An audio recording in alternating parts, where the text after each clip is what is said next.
23వ అధ్యాయం 40 వచనాన్ని మనం చదువుదాం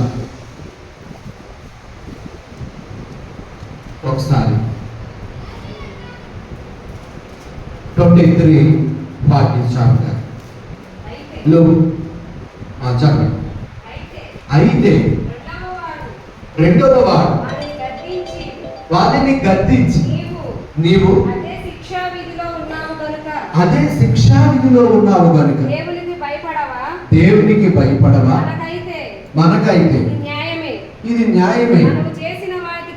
మనము చేసిన వాటికి తగిన ఫలము పొందుచున్నాము గాని ఈయన ఏ తప్పిదము చేయలేదని చెప్పి ఆయనను చూచి యేసు నీవు నీ రాజ్యములోనికి వచ్చినప్పుడు నన్ను జ్ఞాపకము చేసుకోనమని అందుకైన వారితో నీవు నాతో కూడా పరదేశంలో ఉందువని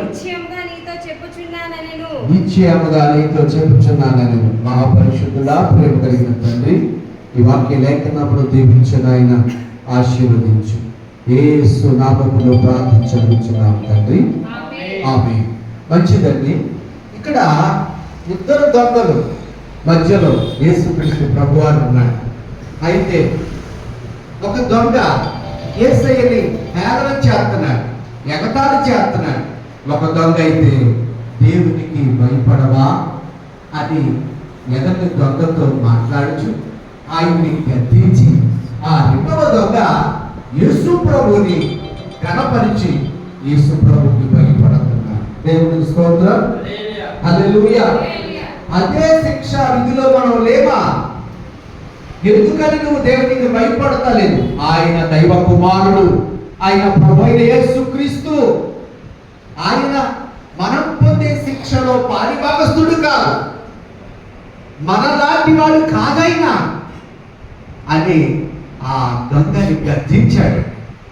మరి ఈ దొంగ మరి రెండవ వాడు వాడిని గద్దించి అదే శిక్ష మనం భరించడం. పరిశుద్ధుడైన దేవునికి మనం భయపడాలని యేసయ్య భయపడాలి. దేవునికి స్తోత్రం. అప్పుడు యేసు ప్రభు వారు ఆ దొంగను గుర్తించి అంటున్నాడు, నీవు దేవునికి భయపడే వ్యక్తివని నేను గుర్తించాను. అయితే నీ పాపాలు నేను క్షమిస్తున్నాను, నీ అపరాధములను క్షమిస్తున్నానని చెప్పి ప్రభు ఆయన రాజ్యములో ఉంటాడని వాగ్దానం చేశారు. దేవునికి స్తోత్రం. ఇప్పుడు చెప్పండి, దేవునికి ఎలాంటి వారు కావాలి? ఆయనకు భయపడేవారు కావాలి. ఎలాంటి వారంటే మనం ఏదో ఎత్తున్నాము, ఏదో చేస్తున్నాము, మనం ఉపవాసాలు ఉంటున్నాము, మనం దైవ సన్నిధికి వస్తున్నామంటే కాదు. ఏమండి?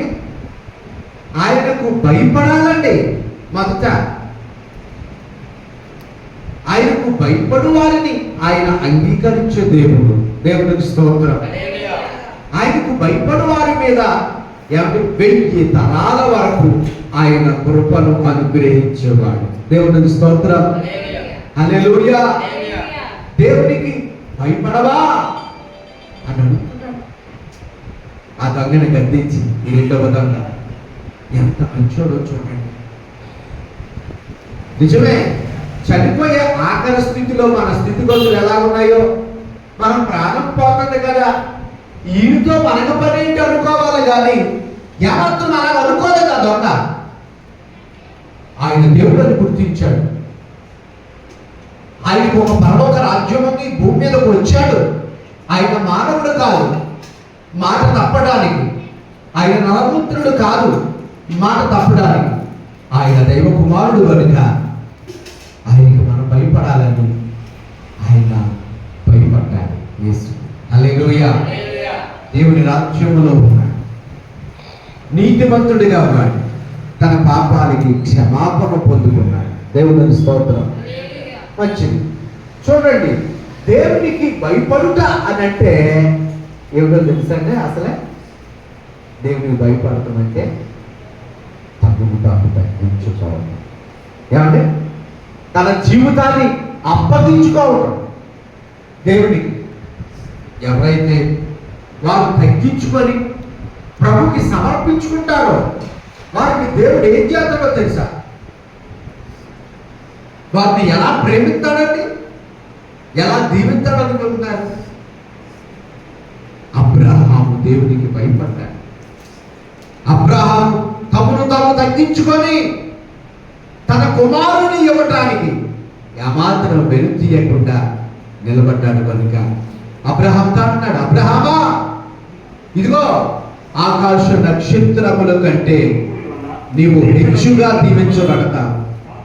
సముద్ర తీరము విస్క రేణువుల కంటే నీ సంతానము విస్తారమవుతుంది. నేను నిన్ను ఆశీర్వదిస్తున్నాను అబ్రహామా, నిన్ను నేను దీవిస్తున్నాను అబ్రహామా అని అబ్రహామును దేవుడు ఆశీర్వదించాడు, దీవించాడు. ప్రభునందు ప్రియులారా, దేవునికి భయపడిన భక్తులు ఎంతో దీవించబడ్డారు. దేవునికి భయపడు భక్తులు ఎంతో ఆశీర్వదించబడ్డారు. ఈరోజు మన బలమును బట్టి, మన చదువును బట్టి, మన ఆస్తులు అంతస్తులు ధరలను బట్టి మనం గర్వించే వారిగా ఎప్పుడు ఎన్నడూ కూడా ఉండకూడదని. కొంతమంది ఎవరికి భయపడరు, అదిగోండి వాళ్ళు దేవుడికి కూడా భయపడరు అని అంటారు కొంతమంది. నిజమే కదా, అలాంటి ప్రజలు లేరండి, అలాంటి మనుషులు లేరా, ఉన్నారు భూమి మీద. అయితే దేవుడు అంటున్నాడు, తనకి భయపడు వారి ఎడల ఆయన ఏం చేస్తాడంట? తన రాజ్యమును ఇస్తాడు, తన రక్షణ మార్గమును చూపిస్తాడు. దేవునికి స్తోత్రం, హల్లెలూయా. నిజమేనండి, దేవునికి భయపడిన వ్యక్తిని, ఒక వ్యక్తిని మనం చూద్దాం. ఆయన జీవితంలో దేవుడు ఏం కార్యం చేశాడు? అపోస్తలుల కార్యాలు 10వ అధ్యాయం ఒకసారి మనం చూద్దాం. అపోస్తలుల కార్యాలు 10వ అధ్యాయం 1-2 వచనాలు మనం చదువుతాం. ఎటలి పటాలమనబడిన పటాలములు శతాధిపతి అయిన కొర్నేలి అనే ఒక భక్తిపరుడు కైసరులో ఉండెను. అతడు తన ఇంటి వారు అందరితో కూడా దేవుని యందు భయభక్తులు గలవాడయుండి ప్రజలకు బహుధర్మము చేయుచు ఎల్లప్పుడూ దేవునికి ప్రార్థన చేయవాడు. హల్లెలూయా. ఏమంటే ఆయన ప్రార్థన చేయడమే కాదు కానీ ధర్మము చేయడం కూడా వచ్చాయి. Praise the lord. ఏమంటే పేదవాళ్ళను చుట్టూ వదిలిపెట్టేవాడు కాదు, నిరుపేదలను చుట్టూ వదిలిపెట్టేవాడు కాదు. ఎందుకంటే దేవుని వాక్యం తెలుసు కదా.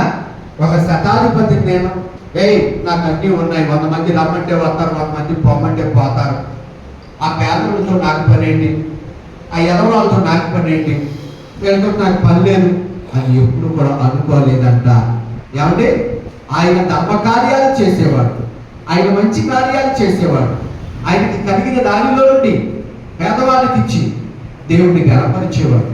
ఏమంటే ఎందుకని అలాంటి చేసేవాడనంటే దేవుడు అంటే భయం. దేవుడు అంటే భయం. దేవుడి వాక్యం తెలుసు. 41వ కీర్తనలో వాక్యం సెలవిస్తుంది, పేదలను కనికరించువాడు ధన్యుడు, ఆపద కాలమున యెహోవా వారిని కాపాడి బ్రతికించి గొప్ప చేయని వాక్యం. Praise the lord. కాపాడుతాడు, బ్రతికిస్తాడు, వ్యాధి కలిగినా తప్పిస్తాడు, వారిని కనపరుస్తాడు. దేవునికి స్తోత్రం. అందుకే కొన్నేది వాక్యం తెలుసుకున్నాడు. అన్యుడైనా దేవునికి భయపడి ప్రార్థించే వ్యక్తి కనుక ఆ కుటుంబంలో ఏ లోటు కలిగి ఉన్నాడు, ఆ లోటుని దేవుడు తీర్చాడు. దేవునికి స్తోత్రం. ఏ లోటు కలిగి ఉన్నాడు కొన్నేది? ఏమంటే ఈ లోటు కలిగి ఉన్నాడు అంటే రక్షణ కలిగి తన కుటుంబం. ఏమి లేదంట, అన్నీ ఉన్నాయి, ఐశ్వర్యం ఉంది, ఏమంటే ఉద్యోగం ఉంది, బంధువు బలగం ఉన్నారు, మంచి భార్య బిడ్డలు ఉన్నారు, అందరూ ఉన్నారు, కానీ ఏమి లేదంటే రక్షణ. అందుకని పరలోకంలో నుండి దేవదూతలను దేవుడు పంపించాడు. ఏమండి తన ధర్మ కార్యాలు, తన పుణ్య కార్యాలు, దేవుని యందు ఎలాగైతే భయభక్తులు కలిగి ఉన్నాడో, ఏమండి భయము కలిగిన వ్యక్తి కనుక ఈ వ్యక్తిని నేను రక్షించాలని దేవుడు ఒక ఉద్దేశం కలిగి గొప్ప రక్షణ ప్రణాళికని తనకి అనుగ్రహించాడు. చూడండి అక్కడ మాట్లాడుతున్నాడు, దేవునికి ప్రార్థన చేయించు ఉన్నాడు. పగలు ఎంచుమించు 3 గంటల వేళకి దేవుని దూత అతని యొద్దకు వచ్చి కొర్నేలి అని పిలుచుట దర్శనమందు తేటగా అతనికి కనబడేను. అతడు దూత వైపు తేరి చూచి భయపడి మళ్ళా భయపడుతున్నాడు. దేవుడికి చూడండి, ప్రభువా ఏమని అడిగాను. అందుకు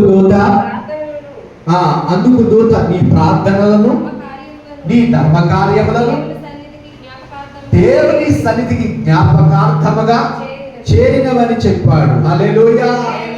కొన్నేలో నువ్వు చేసిన ధర్మ కార్యాలు, నువ్వు చేసిన పుణ్య కార్యాలు, కొన్నేలో నువ్వు చేసిన ప్రార్థనలు, నువ్వు దేవునికి ఎలా భయపడ్డావో, నువ్వు దేవుని దగ్గర ప్రజల దగ్గర నువ్వు ఎలాగ నీతిగా న్యాయముగా నీకు ఇచ్చిన ఉద్యోగాన్ని కాపాడుకొని నడిచావో దేవుడు చూసేశాడు. నీకు తన త్రాసులో పెట్టాడు. నువ్వు నీతిమంతుడిగా కనిపించావు దేవుడికి, నువ్వు మంచి వ్యక్తిగా కనిపించావు. ఇప్పుడు నీ కుటుంబానికి రక్షణ వస్తుంది. దేవునికి స్తోత్రం. హల్లెలూయా. వెంటనే ఒక దైవజనుడిని దేవుడు పంపించాడు. అతను ఎవరంట? పేతురు గారు. Praise the lord. పేతురు దగ్గరికి నిజంగా మరి వెళ్ళటం చాలా అద్భుతమైన విషయం. ఆయన ప్రార్థనాపరుడు పేతురు గారు. ఆయన ప్రార్థనలో ఉంటుండగా అక్కడ దేవుడు మాట్లాడాడు. కొన్నేళ్ళ దగ్గరికి ఆ ఇంటికి వెళ్ళాలి, నువ్వు ప్రార్థన చేయాలని దేవుడు చెప్పినప్పుడు అప్పుడు కొన్నేళ్ళు ఇంటికి ఎవరు వచ్చారు? పేతురు గారు. ఎవరి? పేతురు గారు వచ్చినప్పుడు కొన్నేళ్ళు ఒక మాట చెబుతున్నారు. చదువుతాను ఆ మాట. 10వ అధ్యాయం 33వ వచనాన్ని చదువుతాం. వెంటనే నిన్ను పిలిపించింది, నీవు వచ్చినది మంచిది, ప్రభువు నీకు ఆజ్ఞాపించినవని వినుటకై ఇప్పుడు మేమందరం దేవుని ఎదుట ఇక్కడ కూడి ఉన్నామని చెప్పాను. హల్లెలూయా. అందుకు పేతురు నోరు తెరిచి ఇట్లనెను, దేవుడు పక్షపాతి కాదని నిజముగా గ్రహించి ఉన్నాను. ప్రతి జనములోను ఆయనకు భయపడి నీతిగా నడుచుకుని వారిని ఆయన అంగీకరించును. Praise the lord. ఆయనకు ఎవరైతే భయపడతారో, ఆయనకి ఎవరైతే లోబడతారో, ఎవరి వారిని ఏం చేస్తాడంటే ఆయన అంగీకరిస్తాడు. అంటే వారిని రక్షిస్తాడో, వారు వ్యాధి బాధలను తొలగిస్తాడండి. ఏమంటే వారు ఏ కులానికి చెందిన ఏ మతానికి చెందిన వారైనా ఆయనకి ఏ భేదం కూడా లేదంట. ఆయన అంటున్నాడు, దేవుడు పక్షపాతి కాదు. బొట్టు భేదం చూసి, కుల భేదం చూసి, మత భేదం చూసేవాడు కాదు యేసు ప్రభు. నువ్వు ఏ స్థితిలో ఉన్నా నిన్ను రక్షించడానికి, ఆ శ్రమల నుంచి, ఆ అప్పుల నుంచి, ఆ వ్యాధి బాధల నుంచి విడిపించడానికి ఆయన నిన్న నేడు కూడా ఏకరీతిగా ఉన్నాడు. Praise the lord. ఆయన రక్షించే దేవుడు, ఆయన క్షమించే దేవుడు అని యేసుక్రీస్తు అందరికీ దేవుడని ఆయన సువార్త ప్రకటిస్తున్నాడు పేతురు గారు. Praise the lord. ఎప్పుడైతే మరి కొర్నేలి ఇంటికి వచ్చి దేవుని సువార్తను ప్రకటించినప్పుడు కొర్నేలి కుటుంబం అందరూ కూడా రక్షణ పొందారు. Praise the lord. హల్లెలూయా. ఎవరు దేవునికి భయపడతారో వారు ఇంటికి యేసయ్య వస్తాడు. ఎవరు దేవునికి భయపడతారో వారిని ఆయన అంగీకరిస్తారు. ఎవరు యేసుక్రీస్తు దేవుడిని హృదయంలో చేర్చుకుంటారో వారికి కలిగి ఉన్న బాధ, బంధకాలు, వ్యాధిని, ఎవరి సమస్యలని తొలగించి శాంతి, సమాధానము, సంతోషము ఆ గృహంలో ఆయన అనుగ్రహిస్తారు. Praise the lord. హల్లెలూయా. అయితే ఒక కొర్నేలి వలె మనం ఏం చేయాలి? ఆయనకు భయపడు వారుగా ఉన్నారు. దేవునికి స్తోత్రం. హల్లెలూయా. అలాగా మనం ఎప్పుడైతే ఉన్నామో ఏమండి ఆయన మనము సమర్పించుకున్నట్లు. Praise the lord. హల్లెలూయా. రోమీయులకు రాసిన పత్రిక 12వ అధ్యాయం 1 వచ్చిన. రోమీయులకు రాసిన పత్రిక 12వ అధ్యాయం 1 వచ్చిన చదువుదాం. చదవండి. పౌలు గారు మంచి మాట అక్కడ చెప్తా ఉన్నారు. కాబట్టి సహోదరులారా పరిశుద్ధమును దేవునికి అనుకూలమైన సజీవ యాగముగా మీ శరీరము ఆయనకు సమర్పించుకొనుడని దేవుని వాత్సల్యమును బట్టి మిమ్మును బ్రతిమాలుకొనుచున్నాను. దేవునికి స్తోత్రం చెప్పాను. హల్లెలూయా. ఇక్కడ పౌలు గారు ఒక మాట చెబుతున్నాడు. ఎలాంటి వారు దేవునికి కావాలి, దేవునికి ఎలా ఉండాలో ఇక్కడ చెబుతున్నాడు. మరలా మనము తనకు అప్పగించుకునేవారుగా ఉండాలి, అంటే సమర్పించుకునేవారుగా ఉండాలి. మనల్ని మనము తగ్గించుకోవాలి. మన హోదాను చూసి కానీ, మన గొప్పతనాన్ని చూసి కానీ, మనకు అది ఉంది, మనకి ఇది ఉంది, వాళ్ళకి అది లేదు, ఇది లేదని కానీ ఎప్పుడు ఆలోచించిన వ్యక్తిగా ఉండకూడదు క్రైస్తవుడు. ఏమంటే ఎలా ఉండాలో తెలుసండి. ఎలా ఉండాలి? తమ్ముడు తాము తగ్గించుకోవాలి. Praise the lord. కదా ఇక్కడ లోకస్తులాగా మనం ఉండకూడదు. లోకస్తులు మాకు మంచి ఇల్లు ఉంది, మాకు మంచి ఉద్యోగం ఉంది, మాకు మంచి కుటుంబం ఉంది, వాళ్ళకి ఏమీ లేవే అనుకుంటాడు. మనస్సులో గర్విస్తాడు లోకస్తుడు. కానీ లోకస్తుల్లాగా నువ్వు జీవించకూడదని అంటున్నాడు దేవుడు. మనం ఎలా ఉండాలి? దేవుని పిల్లలు ఎలా ఉంటారు? ఏమంటే తగ్గించుకుంటారు, తమ్మును తాను దేవునికి అప్పగించుకుంటారు, సమర్పించుకుంటారు. కాబట్టి సహోదరులారా పరిశుద్ధమును దేవునికి అనుకూలమైన సజీవ యాగముగా మీ శరీరమును దేవునికి సమర్పించుకోనండి. ఇది దేవుని వాత్సల్యమును బట్టి మిమ్మల్ని బ్రతిమాలుకుంటున్నాను. 2వ వచనం, మీరు లోక మర్యాదను అనుసరింపక ఉత్తమమును అనుకూలమును సంపూర్ణమయ్యున్న దేవుని చిత్తమేదో పరీక్షించి తెలుసుకున్నట్లు మీ మనస్సు మారి నూతన పరచబడాలి. Praise the lord. హల్లెలూయా. ఎలా ఉండాలంట? వాళ్ళు ఏదో అనుకుంటున్నారు మన కోసం, వీళ్ళు ఏదో అనుకుంటున్నారు మన కోసం. ఏమంటే అనుకోకూడదు. మనం మన పని మనం చేసుకుంటా వెళ్ళిపోవాలి. దేవునికి స్తోత్రం. ఏమంటే మన పని మనం చేసుకుంటూ వెళ్ళిపోవాలి. దేవుడు నిన్ను పిలిచాడు, గొప్ప పిలుపది.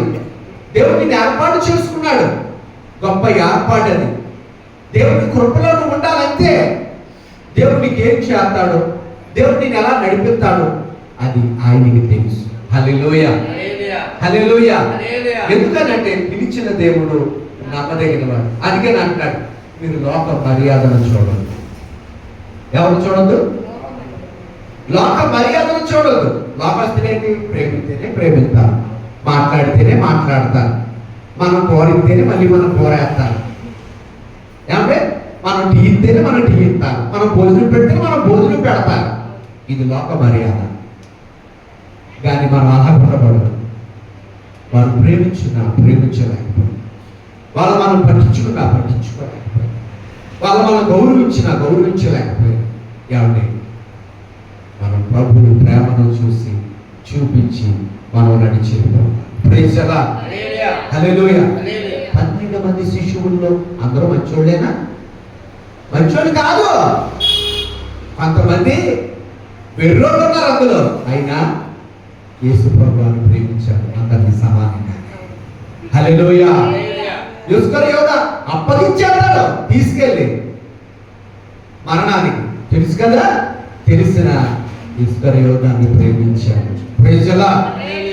పేతురు గారు బాగా పాపకొట్టు మనిషి, విద్య లేని పాపరుడైన ఆయన పేతురుని ప్రేమించాడు, గణపరిచాడు. ఏమంటే ఎందరో ఉన్నారు, అయితే వారందరినీ కూడా యేసు ప్రభు సమానంగానే ప్రేమించాడు, గౌరవించాడు కదా. అవును, ఇక్కడ మనం చూస్తున్నాం దేవుని వాక్యంలో. అందుకే అంటాడు పౌలు గారు ఎంతో దోషముడు, హింసకుడు, హానికరుడు అయిన పాపులలో ప్రధాన పాప అయిన మరి పేరు చెప్పాడు ఆయన. నేను ప్రధాన పాపినని చెప్పాడు. పాపుల్లో ప్రధాన పాపి నేను అని అన్నాడు. ఆయన సౌలుని పౌలుగా మార్చి రక్షించుకొని ఏమంటే ఆయనకి ఒక జీవ కిరీటం ఇచ్చాడు. యేసయ్య దేవునికి స్తోత్రం. జీవ కిరీటాన్ని ఇచ్చాడు. దేవుని కొరకు పానార్పణముగా తన్ను తాను సమర్పించుకున్నాడు. ప్రాణం అర్పించేశాడు ప్రభు కొరకు. నేను మంచి పోరాటము పోరాడింది, నా పరుగు తొలగించి నా విశ్వాసమును కాపాడుకుంటుంది అని అన్నాడు. దేవునికి స్తోత్రం. ఇది అప్పగించుకున్నాడు, ఇది సమర్పించుకున్నాడు ప్రభుకి కదా. అలా మనం ఉండాలి. ఏమంటే అలా ఉండాలి. లోక మర్యాదను చూడకుండా మనం అనుకూలమైనది, దేవుని చిత్తము సంపూర్ణమైనది ఎరిగి మనం నడిచేవారుగా ఉండాలి. Praise the lord. మూడో విషయాన్ని చూద్దాం. దేవునికి మనం ఎలా ఉండాలో ఆయన కోరుకుంటున్నాడు. మూడో విషయాన్ని చూద్దాం. చూడండి, కీర్తనకారుడు చెబుతున్నాడు. చూద్దాం ఒకసారి. 66వ కీర్తన 3వ చరణాన్ని చదువుదాం ఒకసారి. 3వ చరణాన్ని చదువుదాం. 66వ కీర్తన. ఇలాగు దేవునికి స్తోత్రము చెల్లించుడి, ఎంతో భీకరమైనది, పరాతిశయమును బట్టి నీ శత్రువులు లొంగి నీ యొద్దకు వచ్చెదరు. హల్లెలూయా. సర్వలోకము నీకు నమస్కరించి నిన్ను కీర్తించును, నీ నామమును బట్టి నిన్ను కీర్తించును. దేవుని ఆశ్చర్య కార్యములను చూడరండి. నరుడి ఎడల ఆయన జరిగించు కార్యములను చూడగా ఆయన భీకరుడై ఉన్నాడు. హల్లెలూయా. సముద్రమునకు హద్దులు పెట్టిన దేవుడు, ఆకాశమును మహా ఆకాశములను త్రాసులో చూసి పట్టుకున్న దేవుడు. Praise the lord. హల్లెలూయా. అందుకనే సర్వజనులారా దేవుని గురించి సంతోష గీతము పాడండి, ఆయన నామ ప్రభావమును కీర్తించండి. ఇలాగూ దేవునికి స్తోత్రము చెల్లించుట మంచిది. Praise the lord. ఏమంటే ఏదైనా మేలు జరిగితేనే దేవుడు స్తుతింతా కనపరుస్తామండి. ఏమంటే ఏదైనా మన జీవితంలో దేవుడు చెప్తేనే దేవుడికి సాక్ష్యం చెప్తామండి అంటారు కొంతమంది. అలా ఎప్పుడు ఉండకూడదు కదా.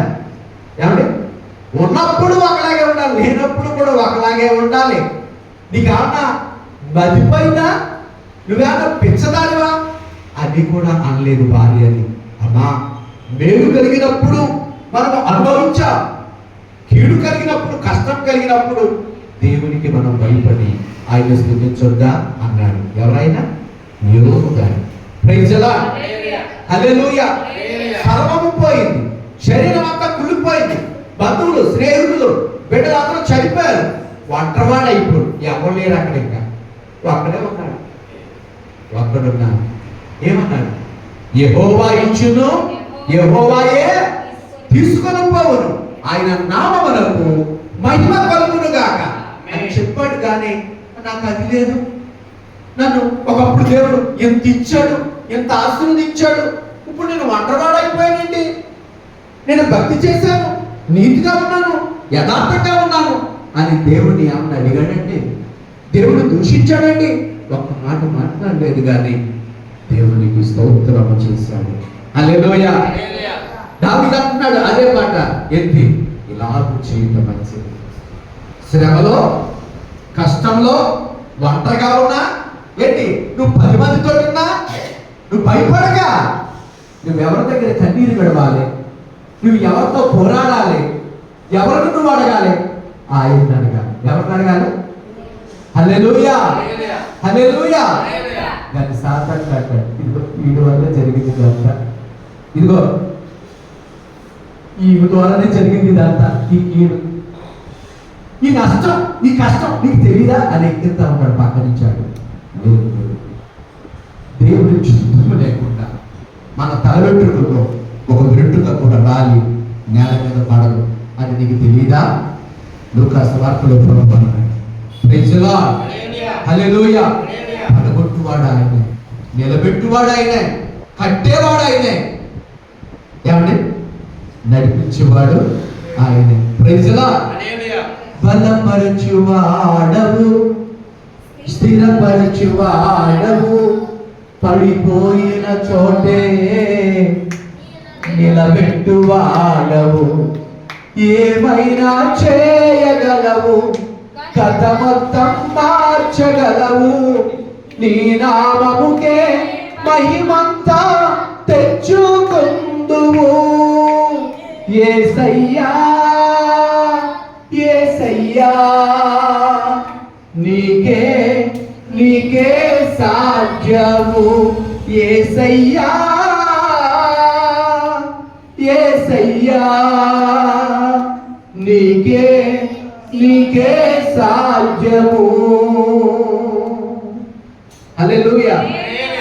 బలపరచువాడు ఆయనే, నిలబెట్టువాడు ఆయనే, నడిపించువాడు ఆయనే. ఆయన ఏమైనా చేస్తాడు, కథ మొత్తం మార్చేస్తాడు ఒక రోజు. Praise the lord. హల్లెలూయా. అందుకే ఆయన అంటున్నాడు, ఆయన ఏమైనా చేయగలిగిన దేవుడు నేను కలిగి ఉన్నా, నీకెందుకు బాధ, నువ్వు అలాగుంటా అన్నాడు భార్యని. నిజంగా అలాగే ఉన్నాడు. ఏమండి కడ వరకు కూడా ప్రభువుని స్తుతించాలని యోగు ఉన్నాడు. బాగుట్టుకున్న దానికంటే మరలా ఏమైంది, రెండంతలు అధికముగా దేవుడు ఇచ్చాడు, ఆశీర్వదించాడు. మరలా కుమార్తెలు, మరలా కుమారులను, ఏమండి ఐశ్వర్యాన్ని, సిరి సంపదని, ఏమండి అలాగే పరివారాన్ని, విస్తారమైన సమృద్ధిని దేవుడు ఇచ్చాడు. హల్లెలూయా. హల్లెలూయా. ఎందుకని దేవుడు స్తుతించకుండా ఉన్నాడా? సాతానుడు అందరిని తీసుకొని వెళ్ళిపోయాడు.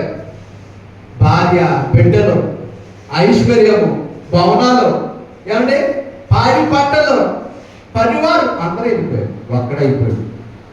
స్తుతించకుండా ఉంటాడని సాతానుడు చేశాడు. చేశాడా? ఉన్నాడా? అలాగా లేడు. ఒక్కడో కూడా బూడిదలో కూర్చున్నాడు. కూర్చొని స్తుతిస్తున్నాడు దేవుణ్ణి కదా. నేనేమైనా ప్రభువా నిన్ను స్తుతిస్తాను, నాకేమున్నా ప్రభువా నీకర్పిస్తాను, నేనేమై ఉన్నానో నీ దయ వలనేనయ్యా, నాకున్నవన్నీయు నీవిచ్చినవేనయ్యా, నాకున్నవన్నీయు నీవిచ్చినవేనయ్యా, సర్వము పోయిన శరీరము కుల్లిన నా అన్నవారే వెలివేసిన, సర్వము పోయిన శరీరము కుల్లిన నా అన్నవారే వెలివేసిన, ఆప్తులంతా శత్రువులైనా, ఆప్తులంతా శత్రువులైనా, నిత్యము ఆ ప్రభుని స్తుతించెదా, ఆయోబులా నేనేమైనా ప్రభువా నిన్ను స్తుతిస్తాను, నాకేమున్నా ప్రభువా నీకర్పిస్తాను. హల్లెలూయా. ఎలా ఉండాలంట దేవునికి? ఒక యోబు వల్లే ఉండాలి. ఎలా ఉండాలో చెప్పండి? ఒక దావీదు వల్ల దేవుని స్తుతించాలి. ఎలా ఉండాలండి? ఒక కుర్నీలు వల్లే ఉండాలి దేవునికి భయపడి. ఎలా ఉండాలి? సిలువ మీద దొంగ తన ప్రాణం పోతున్నా భయపడలేదు, కానీ యేసు ప్రభువును చూసి భయపడ్డాడు, లోబడ్డాడు కనుక పరలోక రాజ్యంలో ఉన్నాడు. అలా మనం ఉన్నప్పుడు దేవుడు ఖచ్చితంగా మన కుటుంబములను ఆయన రాజ్యములో వారసులుగా చేస్తాం. దేవునికి స్తోత్రం. హల్లెలూయా. అంటే ఆయనకు వారసులుగా చేయటానికి దేవుడు ఈ లోకానికి వచ్చాడు. తన ప్రాణమునిచ్చాడు, బలిగా, అర్పణగా, సజీవ యాగముగా. దేవునికి స్తోత్రం. హల్లెలూయా. మరొక మాటను చదువుకొని ప్రార్థన చూసుకున్నాం. చూడండి, మనం ఎలాగా దేవునికి ఉండాలో దేవుడు కోరుకుంటున్నాడు. చదువుదాం దేవుని యొక్క పరిశుద్ధ లేఖనాల్లో నుండి మత్తయి సువార్త 22వ అధ్యాయం 21వ వచనాన్ని మనం చదువుదాం. చూడండి, మత్తయి సువార్త మనం ఎలా ఉండాలని ఆయన కోరుకుంటున్నాడు ఒకసారి. మత్తయి సువార్త 22వ అధ్యాయం 21వ వచనాన్ని చదువుదాం. అందుకు ఆయన అలాగైతే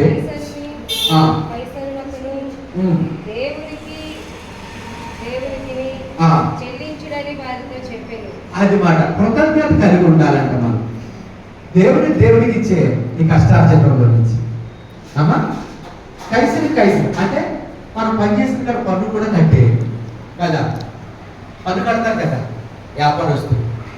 కాబట్టి కొట్లు పన్ను కడతారు, లేకపోతే పెట్టుకున్నందుకే కూడా గవర్నమెంట్కి కూడా కడతారు. అలాగని దేవుడికి ఇవ్వకుండా ఉండకూడదు. దేవుడికి ఇచ్చే తను తీసుకోవాలి. అంటే ఒక కృతజ్ఞత కలిగి ఉండాలి. ఎలా ఉండాలి అనే మాట మీద వాక్యం వెళ్తుంది. వాక్య పరిచర్య. హల్లెలూయా. ఎలా ఉండాలి అనంటే ఒక కృతజ్ఞత భావము కలిగి ఉండాలి. అక్కడ అంటున్నాడు యేసు ప్రభువు, నువ్వెంత సంపాదిస్తున్నావు, దేవుడు నీకేమిస్తున్నాడో అదంతలో కూడా ఒక దశభాగమును తీసి ఏం చేయాలంట? దేవునికి ఇవ్వాలి. ఎక్కడ ఇవ్వాలి? దైవ సన్నిధిలో ఇచ్చి నీ కష్టార్జితము ఆయన్ని జ్ఞానపరచాలి. దేవుని స్తోత్రం. ఒక పేద ఎదబర తన కష్టార్జితమును తీసుకోవచ్చు. ఏమండి? కలిములో నుండి లేములో నుండి దేవునికి ఇచ్చింది, ఘనపరిచింది. దేవుని స్తోత్రం. హల్లెలూయా. అందుకనే అలా ఇచ్చినందుకు తన పేరు చరిత్రలో నిలిచిపోయింది. హల్లెలూయా. అప్పుడే కాదు, ఇప్పుడు కూడా ఆయనకి ఇచ్చిన వారిని ఎప్పుడు కూడా తక్కువగా చేసే దేవుడు కాదు, రెట్టింపు చేసేవాడు. ఆయన ఆశీర్వదించేవాడు. అందుకని ఇక్కడ అంటున్నాడు, యేసు ప్రభు వారు నోరు తెరిచి ఆ పలికిన ఆ మాట అదే. 22వ అధ్యాయంలో మనం చూసినప్పుడు 21లో మనం చూస్తున్నాం. అందుకు ఆయన కైసరది దేవునికి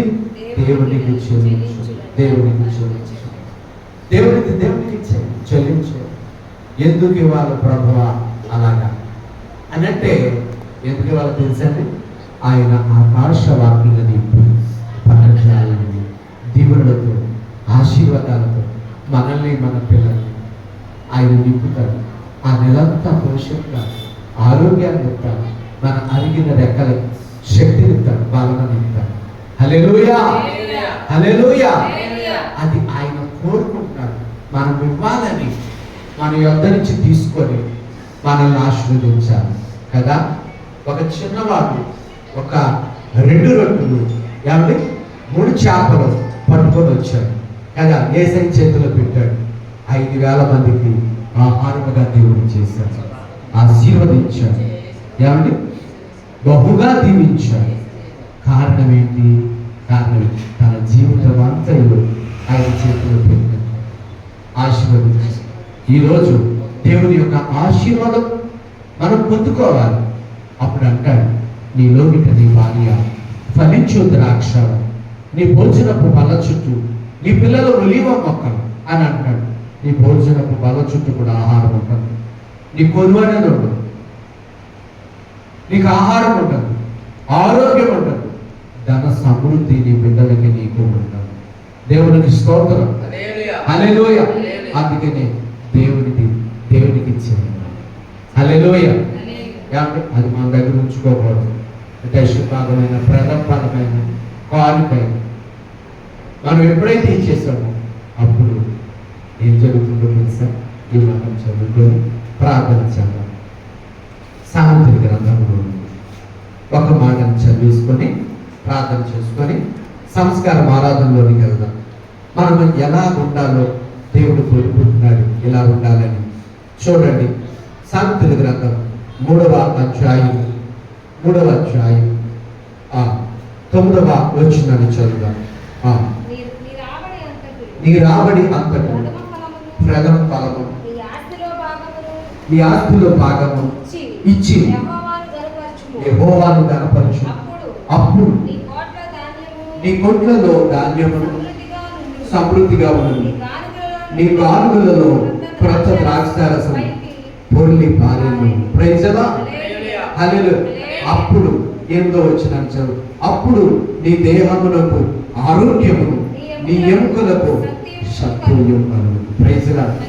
దేవునికి ఇస్తే మళ్ళా దేవుడు ఇస్తాడు మనకి ధనాన్ని అని అనుకుంటారు చాలా మంది.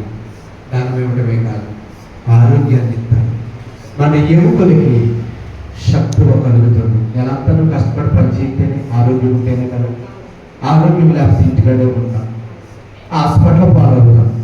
కానీ నీ దేహానికి ఆరోగ్యం ఇస్తాడంట, నీ ఎముకలకు శక్తిని కూడా దేవుడు ఇస్తాడు. ఎప్పుడు తెలుసా? ఆయనను గణపరిచినప్పుడు. Praise the lord. ఈ ఒక ఉదయకాల ఆరాధనలో దేవునికి మనం ఎలా ఉండాలి చెప్పండి. ఆయనకు భయపడే వారిగా మనం ఉండాలి. దేవునికి మనం ఎలా ఉండాలి? ఆయనకు లోబడే వారిగా, మనం తగ్గించుకునే వారిగా ఉండాలి. దేవునికి ఎలా ఉండాలి? ఏమున్నా లేకపోయినా, ఏమండి, ఎవరున్నా లేకపోయినా మనకు ఆయన నిత్యము స్తుతించే వారిగా ఉండాలి. హల్లెలూయా. ఒక యోబు వలె మనం ఇంకెలా ఉండాలి? దేవుడు మనకి ఇచ్చిన దాని గురించి సంతోషంగా దేవునికి ఇచ్చేయాలి, దేవుడికి గణపరచాలి. ఖచ్చితంగా మనం అలా చేసినప్పుడు దేవుడు మనల్ని ఆశీర్వదిస్తాడు. ఇదిగో నీ గర్భఫలము దీవించబడు, నీ భూఫలము దీవించబడు, నీ చేతి పనులు దీవించబడు. నువ్వు పట్టణంలో దీవించబడతా, నువ్వు ఇంటిలోకి వచ్చినప్పుడు దీవించబడతా. నీ చేతి పనులు అన్నింటిలో కూడా నేను ఆశీర్వదిస్తానన్నాను. అట్టి కృపా సహాయం దేవుడు మనకు అనుగ్రహించి తోడే బలపరిచి నడిపించున్నగాక. ఆమేన్. ప్రార్థన చేద్దాం. తరలవంచండి. ఈ ఒక ఉదయకాల ఆరాధనను ప్రభు సంస్కారం తీసుకునే ముందు చిన్న ప్రార్థన చేద్దాం.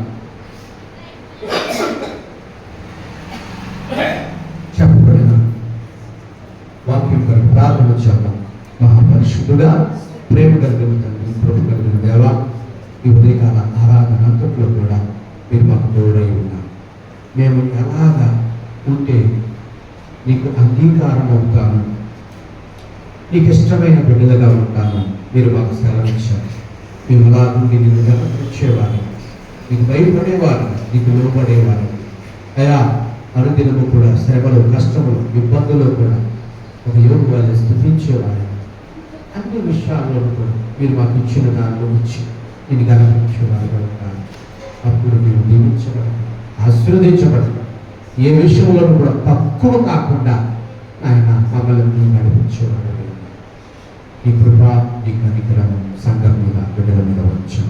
మీరే మా ద్వారా సమస్త ఘనతీయమైన పొందుకొని సంస్కారం ఆరాధనలను గెలుచుకొని తోడై ఉండడం యేసయ్య నామమున ప్రార్థించుచున్నాను తండ్రి. ఆమేన్. దేవుడికి స్తోత్రం. హల్లెలూయా.